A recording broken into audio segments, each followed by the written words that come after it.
Hello, hello, everyone. I hope you are doing amazing.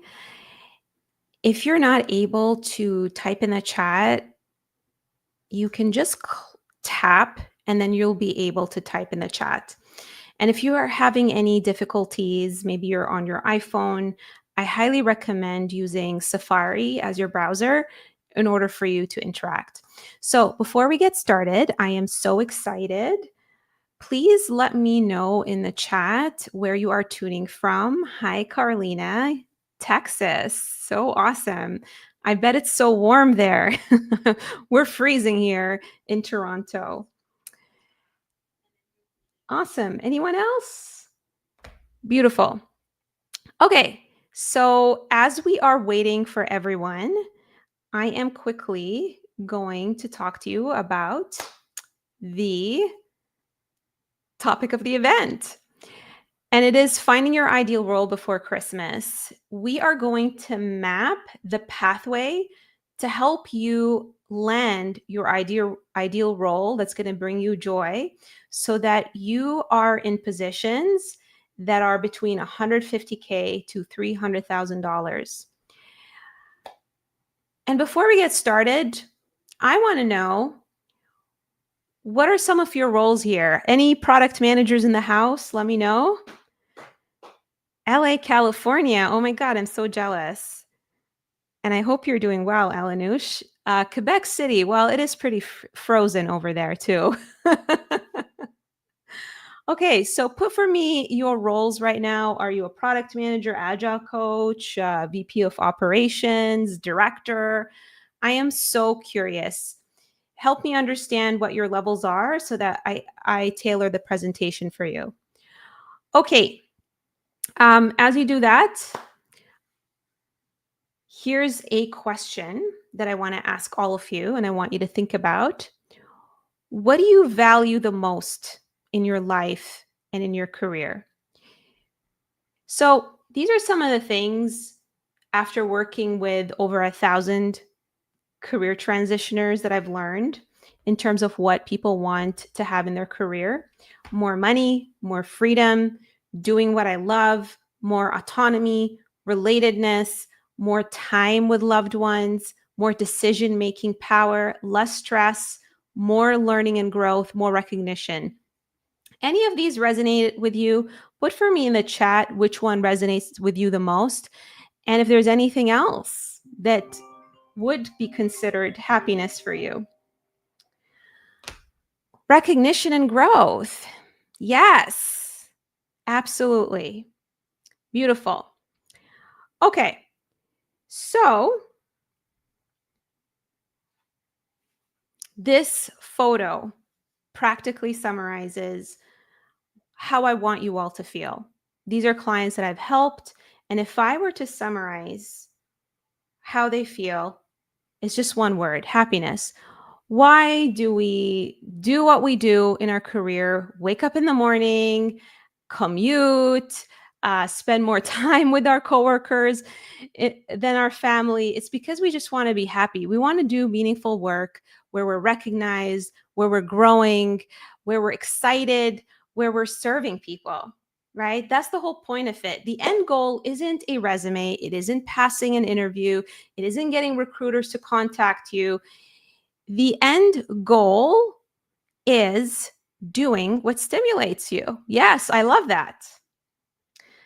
Okay, so if the goal is to create career happiness, my question to you is, why are you trying to revolve your life around your career instead of revolve your career around your life?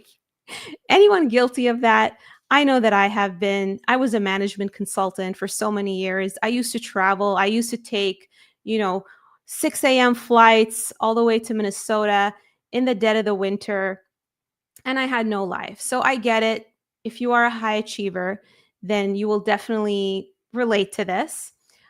But at the end of the day, we got to zoom out. It's the holidays, it's the end of the year. Let us zoom out and understand, at the end of the day, what do we want to achieve?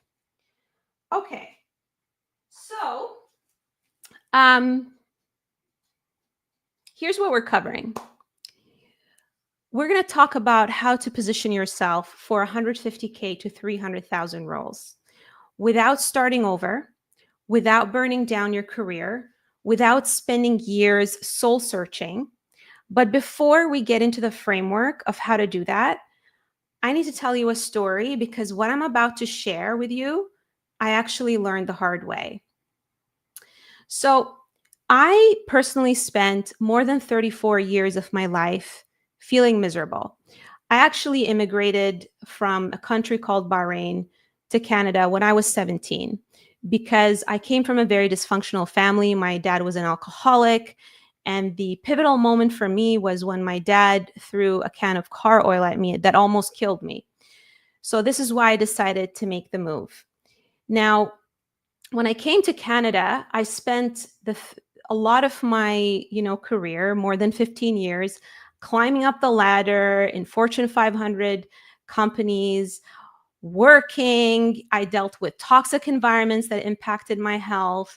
In fact, I even lost half of my pancreas because I was in a stressful job with a very micromanaging boss. And at some point, I quit over text. I kid you not. I was so fed up. I quit over text. I didn't even have anything lined up. And that is because I was just done. At the end of the day, there's so much that you can take, right?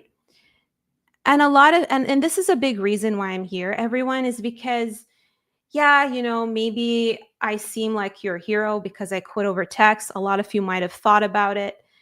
But also, what that ended up doing was put me in a really bad situation because I have nothing lined up. And like I say to some of my clients, especially when I get to that point, I always tell them to text me first before they do anything rash. You don't want to get to the point where you're just making rash decisions. So I want to be here for all of you to keep you from doing that. Because when I quit over text, I actually spent like 4 months unemployed, and it was very tough on me and very stressful, as you might all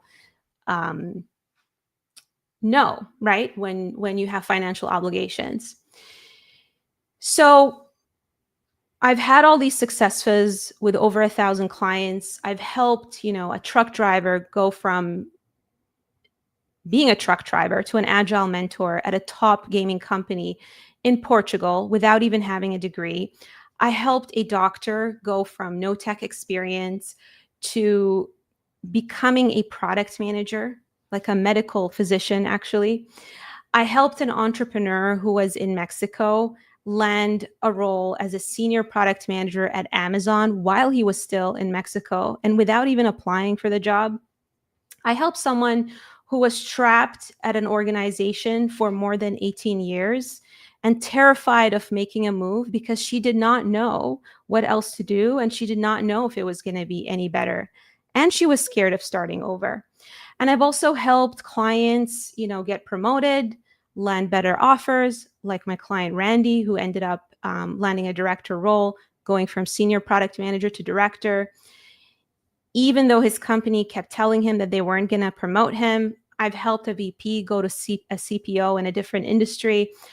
I helped a client go from nonprofit to Meta without tech experience, and a client who was also being passed over for promotions, even though she gave a lot of her life to this one company for 16 years. I ended up helping her go from director to VP. Okay, so as you can see, I've had all these successes, but at some point in 2024, something horrible happened to me. I went through a life transition, and a lot of you might be familiar with this, right? You go through some stuff in life. Maybe you have a death in your family. Maybe you deal with an illness. Maybe you go through a divorce or a breakup. For me, my life transition was I lost my dog in 2024. He was about 13 years old. He got diagnosed with meningitis of the brain. And I was literally going all the way to the other end of town, commuting for 1 hour to get him chemotherapy treatments. And so I was really attached to that dog. That dog was my family. I don't have kids, so he was like my kid to me. And when I lost him, I basically went into a spiral. Sometimes you can be great at what you do, but when something like that happens, you lose clarity in your career, you lose motivation, and you start questioning everything. Am I burnt out? Am I just bored? Do I need to pivot completely? Should I burn it all down and start over? Those were the thoughts that were going through my head. So I just ended up quitting my career coaching practice. I quit my job as a career coach, even though I invested $250,000 into my business and had all these successes. And what I ended up doing was I became a fractional CMO at a company for about a year. And even though I was brilliant at working with the founder of that organization and helping him with his messaging and his marketing, I missed helping people design their career. I had built so much mastery in that. I had accomplished so much. So I tried to figure out multiple coaches to help me identify what to do next with my career. I know, right? I've been helping people with this for more than 5 years and thousands of people, but I could not figure it out on my own. Now, every single time that I talked to a coach, they said to me, you need to decide, you need to pick a lane. This is your decision. I can't make that decision for you. And no matter how many client stories and people that I've worked with that I shared with them to basically dissect what I've done and understand my gifts, they kept pigeonholing me into a title. And they would just say, well, so what do you do? What are you? Are you a placement agency? Are you like a recruiter? Are you a life coach? The more I repeated what I did in my career, the more I lost confidence because I just felt misunderstood by all of them. Now, here's the funny story. Around December 2024, I had 3 clients that I worked with reach out to me, and all of them landed amazing roles. One of them was my client Elisa, who landed at Meta. The other one was Stephanie, who went from director to VP. And the third one was Dana, who went from VP of product to CPO. I was in shock by these stories and success stories. And so I asked them if I could interview them. And every single one of them said the same thing. You helped me get clear on my career sweet spot, my unique value, and the DNA of companies and work that would maximize my pay and fulfillment. You gave me decision-making power. You listened with patience. You helped me see what I wouldn't see on my own. And that's when it clicked to me. I realized that I didn't need to pivot. I just needed to get clear on my career sweet spot and my positioning. And this is what I want to help you with today, because a lot of you, when you're not happy with your career and you're trying to figure out what you want to do next, you feel like you need to burn the whole thing down and start over to be happy. And that's why you get scared. That's why you freeze. That's why even when things are not great in your role, you don't want to leave because you feel like you have to abandon all of that mastery and hard work that you poured into becoming good at what you do. And you don't need to do that. And so I want to introduce to you the concept of positioning. So some of you may be in marketing or product and you might understand what positioning is, but not everyone does. And I want to explain to you what that means. Okay, so positioning means that you need to know who you're uniquely equipped to serve, right? You need to know what problems you're built to solve. Each one of you is gifted at solving certain types of problems. Maybe some of you are strategic. You're really good at seeing like the big picture. Maybe some of you are really good at operations. You're so good at building systems and streamlining things in operations, right? Maybe you are so good at understanding customers. You're a wizard at that. You can literally read their mind. You need to figure out what is it, not the title, but what is the problem that you are naturally great at solving. The second thing when it comes to positioning is you need to know how to articulate your value so that you stop being invisible. The third thing is you need to know when to walk away because you have options. So positioning is not your title. And when I talk about how to articulate your value so that you stop being invisible, I want to share with you this analogy. Look at the picture on the left. These are expensive bottled water, right? The picture on the right is just a glass of water. Tell me in the chat, is it the same product? It's water, right? There's no difference. The left side is water, the right side is water. What is different about these two pictures? Who can tell me in the chat? Come on, everyone. Wake up, participate. It's so weird for me to talk to a screen, so please help me out. What is the difference between the left and the right? Come on, there's got to be at least one product or marketing person who's going to get this right. Yes, thank you very much. The brand. How the product is being packaged, the label. So here's the deal. This is why a lot of you have trouble with this. You think the issue is with your title. You think the issue is that there's not enough demand for what you do. That's not the issue. Why would someone pay $2 and even $5 for this bottled water when you can get it for free? It's because of the packaging. And some of you just don't know how to package yourself in a way that's going to get someone to perceive you a certain way. So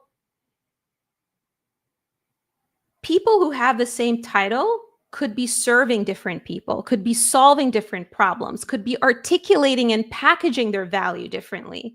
And that creates a completely different reputation and perception. For me, I realized whether I want to call myself a career coach, a fractional CMO, a wizard, a unicorn, a dinosaur, what I enjoy doing is helping people drive their career rather than let organizations determine it for them. And the types of people I love working with are people who are high achievers, they're go-getters, maybe they kind of feel like underdogs because maybe they're not being recognized at their organization when someone else is being recognized for whatever reason, whether you belong to a visible minority, whether you come from a different country, whether you're dealing with ageism. I love helping people who are undervalued get seen and get discovered by helping them translate their experience and uncover their hidden genius, the genius that they can't connect the dots on their own so that they can feel recognized and paid what they're worth. Do you see how that's different than me just saying that I'm a career coach? That is what we call positioning. Positioning is about leaning into your sweet spot, communicating it effectively, and finding like-minded people. Because who here has worked at a company where the work is fun, but the people suck? I know I've been there. Because at the end of the day, you don't want to be forced to be someone else in order to fit in, right? Like imagine being around a bunch of sheep and you're the only wolf. That's not fun. All right. So far, so good. Who's excited about learning how to position themselves? Say yes in the chat so that I can keep going. Otherwise, I'm just gonna, stop the presentation. All right. So in order for you all to understand how to solve this, I want to first get into some of the problems and the challenges that you're all facing. Some of you here know that you're skilled, experienced. You know that you deserve more. In fact, you may be currently working with a micromanaging boss, or you might be around people teams, employees that you're with in the company who are not matching your level of intelligence. And that can feel isolating and lonely, right? But the thing is, you have no idea what role to go after because you don't know if it's going to be any better. The second problem is that maybe you are burnt out and you're feeling under challenge, so you're too demotivated to look around and apply, because the environment that you're currently in or may have experienced have caused you to doubt yourself. It impacted your confidence. Maybe you weren't recognized enough. Maybe you're feeling under challenged. And so this is why you're not motivated to figure out what's next. Maybe you've tried, you poked around, maybe you applied to a couple of jobs and you got rejected. You're not getting interviews. It's like crickets. And even when you try to network and get referred for roles, you still don't land that offer. And this is why you haven't left your role, even though you're practically only utilizing 20% of your genius. Okay? Who can identify with problem number one, where you know that your skilled, experienced deserve more, but you're surrounded by people who don't match your intelligence? Type 1 if you identify with that. Type 2 if you're burnt out. And this is why you just don't have it in you to look for something else because of how the environment impacted your confidence, or you're just tired. Type 3, if you've tried looking around, you haven't gotten responses or interviews, so you gave up, even though you're in a job that utilizes 20% of what you're capable of bringing to the table. Number 4, you hear things like, we're impressed with your experience in interviews, or you're constantly being promised a promotion at work, but it never happens. And deep down inside, you know that the reason that's not happening is because you know that you don't sell yourself in a way that's convincing. Maybe you're humble, maybe you ramble, maybe you're just not great at talking about yourself. So type 4 if that is what you identify with. Okay, beautiful. We got a bunch of 3s here. Interesting. All right. Sometimes it's not about what you do. It's about what to stop doing that can massively change the problem. So I want to talk about some of the mistakes that I've noticed through my experience. I'm like practically a doctor at this point for careers. I've spoken to so many people, more than 1,000, right? I've worked with 1,000, but I've spoken to thousands and thousands of people. I've done speaking engagements. I've been to organizations, and I can literally spot those mistakes a mile away. So I'm going to talk to you about them, because if you understand your mistakes, then you're not going to keep repeating the same thing over and over again. So mistake number 1, some of you have a tendency to apply to a variety of roles at different levels to increase your chances. You're thinking the issue is a volume issue, right? But I just showed you that picture of the water bottle that's beautifully packaged. Guess what? Even in this economy, people still buy it. I went one time to a restaurant. I was so thirsty, and I still bought the bottle that was $5. There's still demand for it. It's still being sold, even in this economy. So it's not about volume, and you don't need to have too many people who demand your skills. It's more about fit and being laser focused. So here's an example of something that I noticed. Someone who shared this with me. I asked her, okay, so what are the roles that you're applying to? And they shared with me VP of product, CPO, SVP. These are all different roles, because if you're going to market yourself for a VP role, it's different than you marketing yourself for, let's say, a senior individual contributor. You're going to need to talk about, the scale of what you've done, right? And if the scale of what you've done is not relatable to the company, they see that, oh, this person is overqualified. that's not a fit for us, or this person, doesn't understand what it's like to work in a product company. Your messaging is going to be off. The way you position yourself is going to be off. And the reason you do this is because you don't know what roles fit your experience. So of course you're going to start applying to all kinds of jobs. You just want to experiment, see what sticks. But what that does is it makes it hard for people to understand what is it that you do. So you see this example, someone who has Scrum Master, product owner, business analyst. The recruiter looks at this and they're like, I'm confused. I don't know if this person is a fit. And I get it. No one sat down with you, went through your entire experience, look at your personality, skills, your story, and mapped out all the options out for you.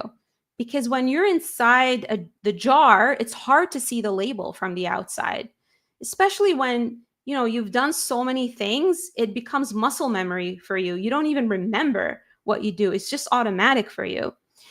Mistake number 2, you underestimate your own greatness. Who here tends to minimize what they've done because they're super humble? Maybe you have a little bit of imposter syndrome, right? Or maybe you just take what you've done for granted, because guess what? When you have been doing something for a very long time, it becomes what I call unconscious competence. It's like a grandmother who's been baking these cookies. She doesn't even need to follow a recipe. It comes automatically to her, and she takes it for granted because she does it all the time. Maybe you were raised in a family that discouraged you from bragging. Maybe you come from a culture that discouraged you from bragging, like me, or maybe you've been told by a boss that your work wasn't good enough, so you question your greatness. Maybe you've been doing this for over a decade. It feels automatic. And here's the problem. What the recruiter knows and what's in your head is invisible. And so you need to bridge that gap. You cannot assume that, oh yeah, but that's normal for the role that I do. They should know that I do this. No, they wouldn't. Okay, mistake number 3. You rely on an outdated job search strategy. At this point, I'm sure some of you know this, things have shifted in the job market. You can't just apply for jobs. And maybe before, you can apply cold and get away with not having good, positioning and marketing. You got to work harder for it now. You got to find a way to stand out, because you're going to get lost in the sea of applications if you don't stand out. All right. So, this is what happens when you don't differentiate yourself. It's like standing in a very long line waiting for your turn. And guess what? They're going to cut off the line after the first 5 people. And so you applied for nothing.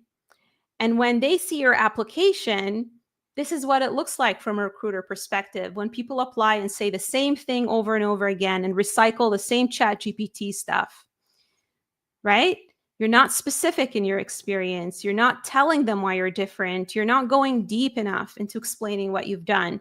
And so it's almost like these movie posters that all look the same. Okay, mistake number 4. You overwhelm recruiters and hiring managers. Please admit it. Who here rambles? It's like you're giving a mass-produced buffet of your experience and handing it over to the recruiter or hiring manager, and they're just overwhelmed. They won't even retain your answer. And at the end of it, they'll tell you, well, you don't have enough experience. Why? Because you just overwhelmed them. They did not understand anything that you said because of how long-winded you were, how you were rambling. Instead of just showcasing your best dishes like an upscale restaurant. Have you been to an upscale restaurant that only gave you 3 items on the menu? When you go to a Chinese restaurant or any other, let's say McDonald's or whatever, I don't know, but what's in my head is actually going to a takeout Chinese restaurant. And this menu is so long, there's a gazillion like options, right? Or going to a buffet where the quality of food is so watered down. This is what happens when you have these long-winded answers and you're telling the recruiter everything that you've done. It waters down what you've done. It makes it very difficult to understand, and you no longer come across as a premium candidate. Mistake number 5, you over-explain yourself during interviews for a role that's not even a fit. And that's what kills me. When people tell me that I went to this interview, I don't even care about this job, or it was too junior, and you're upset about it. So what you end up doing when you over-explain yourself is you become salesy, because it's like people can tell that you're not being confident. Okay. Every job, every industry, every business is honestly oversaturated. So this whole excuse about, oh, like the market is bad, everything is oversaturated. Guess what? Even in my industry, things are saturated. Does that mean that you give up? Does that mean that you do nothing? So what is the solution? The only solution is that you need to get better at communicating your unique value. That's your only choice. Look at this athlete, right? Usain Bolt. How many people try to compete for the Olympics? Did he just give up, or did he find a way to get better? And that's what I want to leave you with, is we're all in this together. Find a way to differentiate yourself. So to fix these mistakes, we need to completely shift how we look at landing career opportunities that bring us joy. It's like the difference between a Toyota manufacturing is high volume and low price. But a Ferrari, why is it premium? Why is it luxury? Because it's focused more on quality than volume. Okay? This is an example too. Think about Sheryl Sandberg, former COO of Meta, or Satya Nadella. Do you think that they applied to 1,000 jobs? No, they were sought out. Why? Because of the way they've positioned themselves. Okay, so I narrowed down how to solve this into a very simple 3-step framework. This is a time where you take notes, by the way. So the first thing that you want to do in order to solve this problem of figuring out what you do better than anyone else, and by the way, if you pay attention to step number 1, this is something that you can do before Christmas and nail, so that in the new year, you're not spinning and spending 6 months figuring out what you want to do. You can actually start applying for roles and get out of the prison that you're in right now. The first step is identifying your career sweet spot. So there are 3 components that I teach clients to figure out in order to get this right. Number 1, who you're uniquely equipped to serve. So we talked about the definition of positioning, which is pretty much identifying your career sweet spot. The first component of positioning one-on-one, right, is who you're uniquely equipped to solve. The second thing that you need to figure out, what problems you are built to solve better than anyone else. And the third component is what impact you want to make, the social impact, right? Because you got to believe in what the company offers as well. This is how you articulate your value. When you get clear on these elements, you stop applying for roles that don't fit. You stop rambling in interviews. You stop feeling undervalued. Because guess what?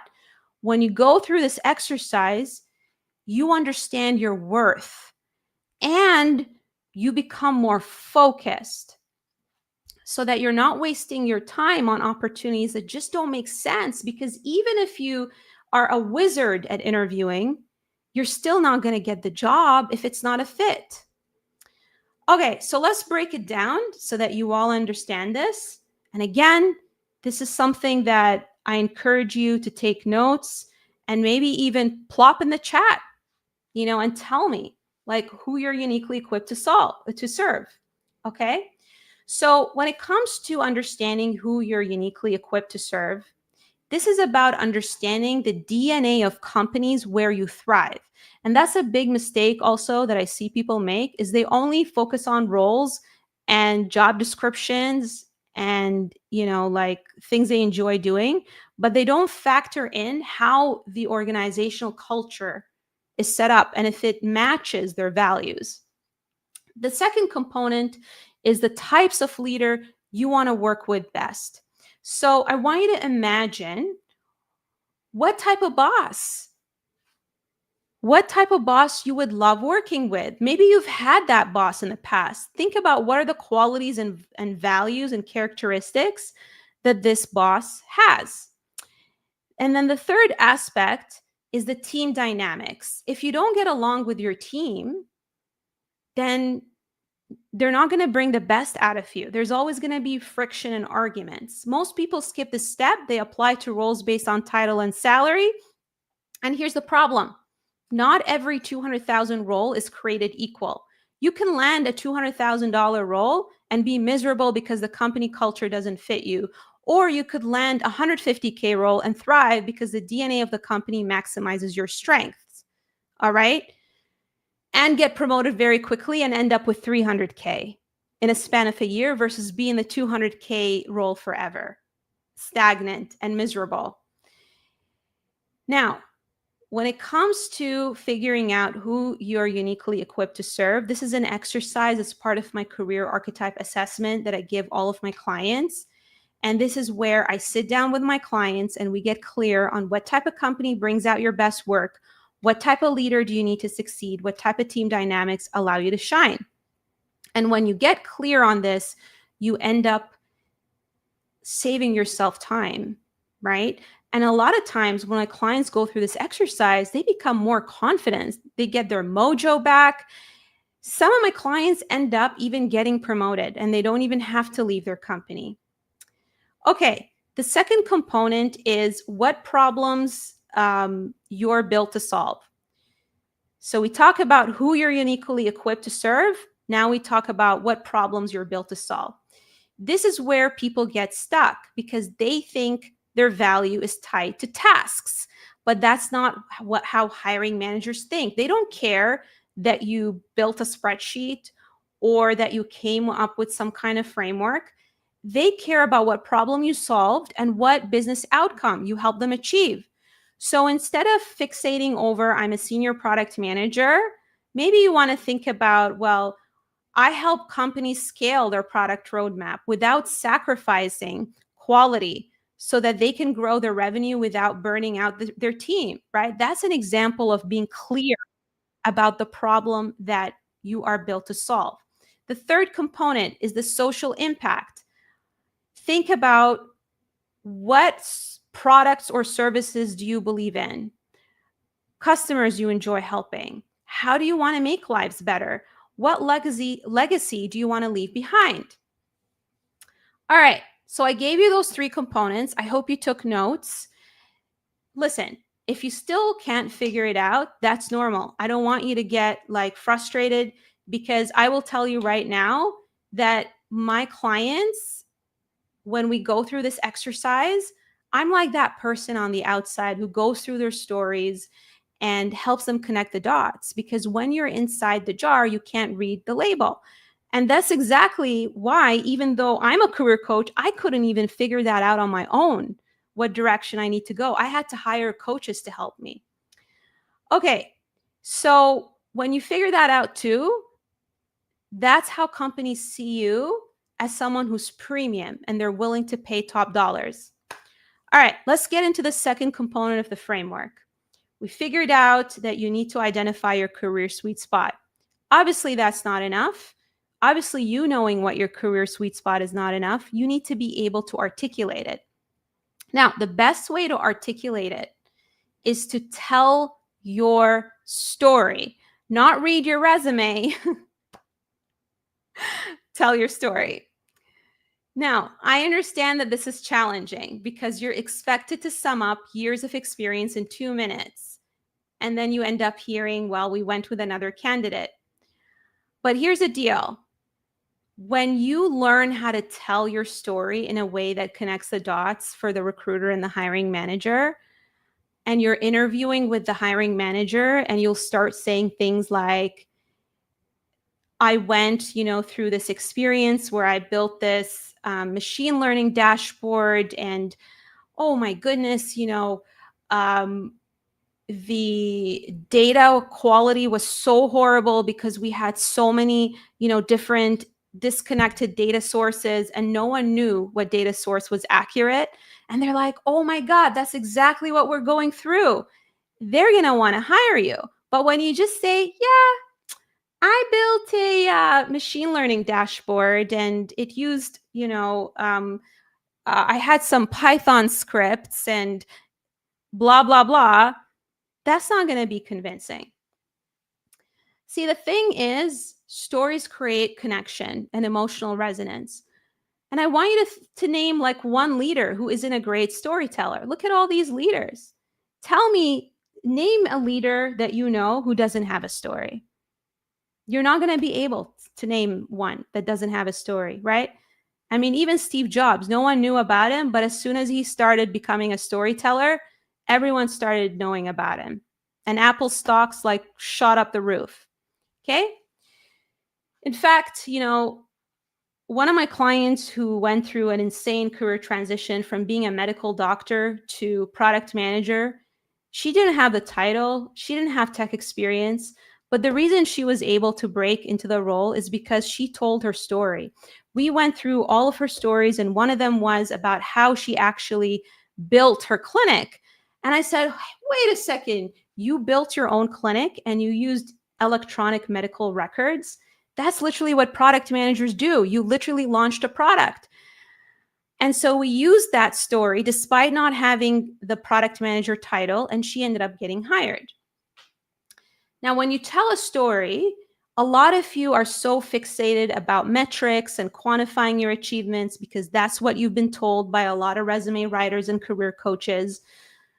But the thing is, you need to tell the story behind that. You can't just say, oh, I reduced HR workload by 75%, or I secured a $1 million 3-year contract. The hiring manager is going to want to know how. And the how is the evidence. And the evidence is the story. And you need to tell the story in an engaging way that is concise, has one clear takeaway, and is going to retain the hiring manager's attention instead of falling asleep. Because here's the deal. Would you work with a doctor who tells you they have a 90% success rate? Or would you work with a doctor who tells you the story behind it of how he's treated a patient with pancreatitis, constantly feeling nauseated with a 6-centimeter cyst, like me, and was able to perform the surgery with minimal scars, right? You see the difference? Story with metric versus just the metric on its own. One of the things that I give my clients is my story building system, which helps them brainstorm their stories and structure it in a way that is compelling. And in fact, I've even created a story architect GPT that actually asks you the right questions in order to put your story together. And that's what my clients have access to when they join my program, so that they do a lot of the upfront work, and them and I spend more time giving them feedback and practicing their stories. Which takes me to the third and final part of the framework, positioning yourself as a guide. And this is where executive presence comes from. A lot of you, may be aspiring leaders. You might want to move up in your career. Maybe you want to land your first people manager role, director role and above. Some of you are already directors, maybe VPs, and you want to move up. And I find that the bottleneck to make that happen, to move up in your career, regardless of where you are in your career, is because you don't know how to have that professional charisma and position yourself as a guide. Positioning yourself as a guide is not checking boxes. It's actually learning how to be charismatic. And how you can be charismatic is actually being good at asking the right questions, being able to diagnose before you solution and prescribe. Ever Have you ever been to a doctor who made you feel so heard and so convinced because they sat there and took their time and asked you all of these questions to get to know what you're struggling with before they just send you home with pills? In order to be someone who is charismatic and has executive presence, you need to learn how to position yourself as a guide instead of a hero. Instead of focusing too much on convincing and bragging about what you've done, what you need to do is spend time listening and asking the right questions so that you understand what the organization is struggling with. And when you do this, the hiring manager is going to be impressed because they're going to feel like, wow, this is the first time someone actually asks me these questions. You're going to end up becoming memorable. Leaders communicate with less words. Leaders communicate with conviction. Leaders communicate by listening more than speaking. And this is how they influence with charisma. Without charisma and emotional resonance, it's not enough that you're amazing. It's like working with a doctor who has horrible bedside manners. No matter how great they are, no one wants to be their patient. And so that's what you need to learn, especially in the corporate world where it can be very political, right? We're not dealing with robots, we're dealing with humans, and you need to learn how to influence people and connect with them. Okay, so I'm like literally flying through this, even though I still have 15 minutes in here. What I want to do for all of you, I know this is like, a lot of great information. But what I find that even when I give this information, people still don't know how to apply it to themselves. They still struggle with like figuring out, I don't know what's blocking me in my career. I don't know what is keeping me from, let's say, getting interviews, or I don't know how to figure out what I want to do next. You all have specific situations, right? And the most effective way to help you figure out what's blocking you is to actually offer a one-on-one career diagnosis. This is a free 15-minute call that I offer for people. And here's how it works. On this call, what we do is I'm going to ask you questions. I will diagnose what's going on. And then together, we're going to map out a path to help you identify and land those 150K to 300K roles that align with your career sweet spot. I'm going to tell you all the gaps that are keeping you stuck based on working with over 1,000 people from entry level all the way to C-level. And I'm going to give you clear next steps so that you know for your specific situation exactly what you need to do after the call.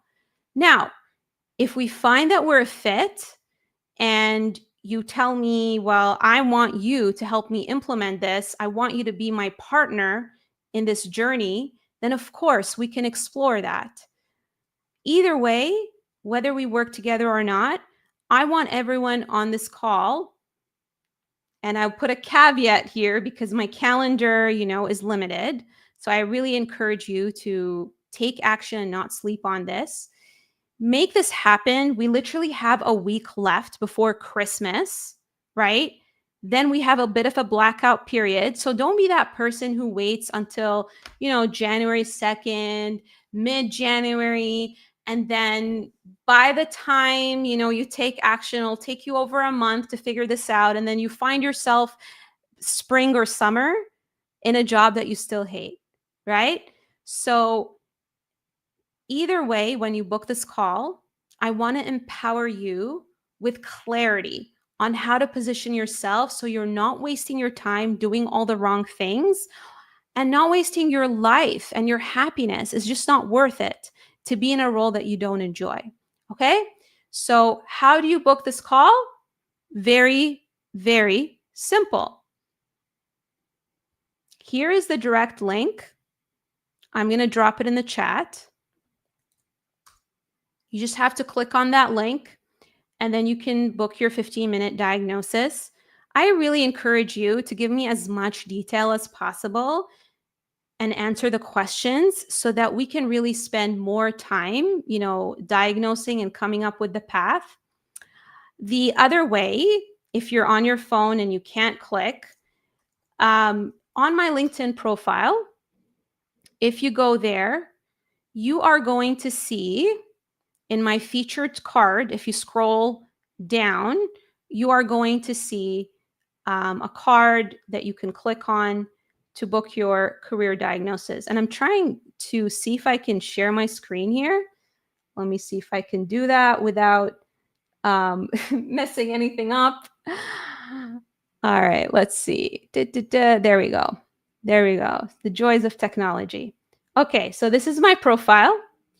There is a button right there that says book an appointment. If you click on it, it's going to take you to the booking page where you can book your free career diagnosis. Okay, so I am going to stop here. We got 10 minutes and I want to see if anyone has any questions for me in the chat because I did promise a Q&A and I want to make sure that, I honor that and make sure that I answer any questions. So put down for me any questions that you may have in the chat and I'm going to answer them. I'm going to stick around for another 10 minutes and answer them. And for those of you who don't have questions, I'd love to know, what was your biggest takeaway listening to this? What did you learn? I'd love your feedback. I want to know. Yes, this recording is available. So the same way that you registered, if you put in your email address and your name, then automatically after the session, you are going to get the link to the recording and you can watch it again and again and again. All right. So plot for me in the chat. What was your biggest takeaway from all of this?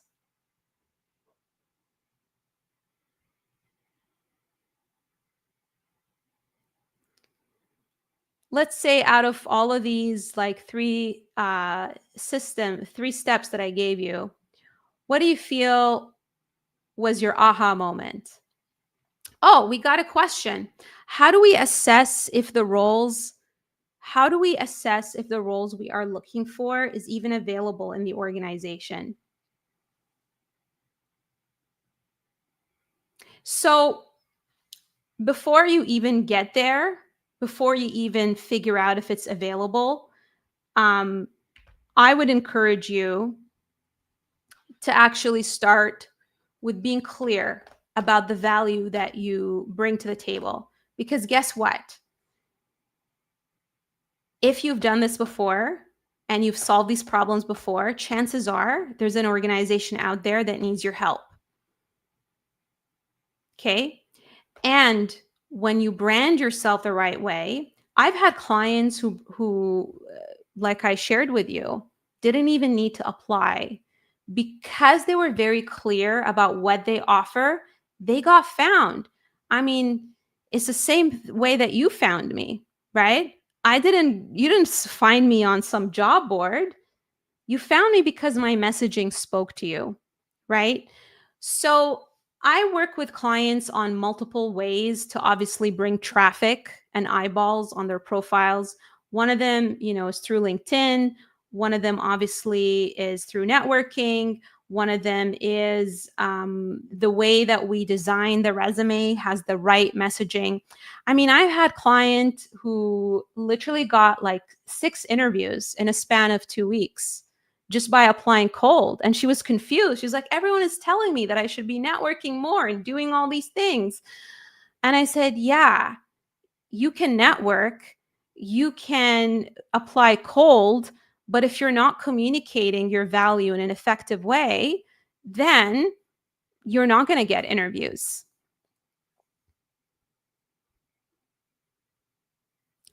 Do you have a framework for self-employed, unsure about doubling down on their self-employment versus going after executive roles? I recommend that you book a 15-minute career diagnosis because this is such a specific question to your situation.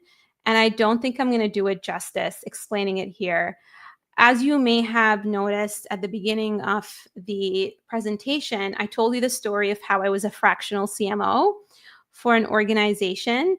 So I do help people who are business owners market themselves as well, figure out what their zone of genius is, and get opportunities. In fact, if you go on my LinkedIn profile, you'll see that I've had some um, fractional consultants.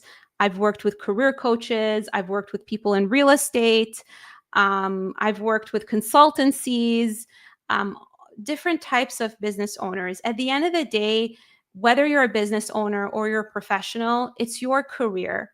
And you need to figure out when you are pursuing a career, what is it that you provide as value, right? Just book the free career diagnosis. It's only 15 minutes, it's free, and we can talk about it. Great question. Yes, takeaway is not dilute yourself and know what you are best suited for.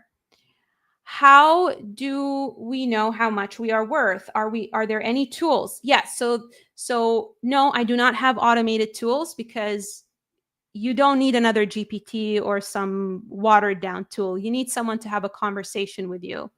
And that is my style of helping clients. So if you are the kind of person who, if you are making six figures and you are the kind of person who values deeper level type of support, then I recommend that you book the career diagnosis with me and we can chat about it.